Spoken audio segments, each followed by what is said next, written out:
என்ன sir special பொரிய வச்சு செய்யக்கூடிய பிரேக்ஃபாஸ்டான உக்கானி. அதுக்கு 2 கப் அளவுக்கு பொரிய ஒரு பவுலில் எடுத்துக்கோங்க. அதில் வந்து தண்ணி சேர்த்துட்டு ஒரு 2 நிமிஷத்துக்கு அப்புறமா அதை பிழிஞ்சு எடுத்துருங்க. அது வந்து பிழிஞ்சு உங்களுக்கு முடிஞ்ச அளவுக்கு அந்த தண்ணி எடுத்ததுக்கப்புறமா இந்த மாதிரி உதிரி உதிரியாக பொரி வந்து உங்களுக்கு கிடைக்கும். தென் ஒரு பேன் எடுத்துகிட்டு அதில் ஆயில் ஆட் பண்ணிட்டு கடுகு சேர்த்துக்கோங்க. கடலைப்பருப்பு, உளுத்தப்பருப்பு, வேர்க்கடலை, அதுக்கப்புறம் ஜீரகம் எல்லாத்தையும் சேர்த்து ஒரு வதக்கிக்கோங்க. அப்புறம் ஒரு வெங்காயம், அது கூடவே கொஞ்சம் பச்சை மிளகாய், கருவேப்பிலையும் சேர்த்துட்டு அந்த கிளாஸ் ஸ்டேஜ் வெங்காயம் ஆகிற வரைக்கும் வச்சுக்கோங்க. அதுக்கப்புறமா தக்காளி, உப்பு, மஞ்சள் தூள், அந்த தக்காளி வேகிற அளவுக்கு விட்டுருங்க.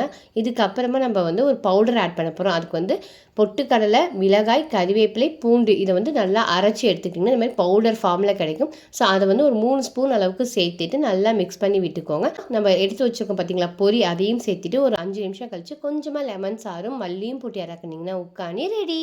சப்ஸ்கிரைப் பண்ணுங்க. தேங்க்யூ.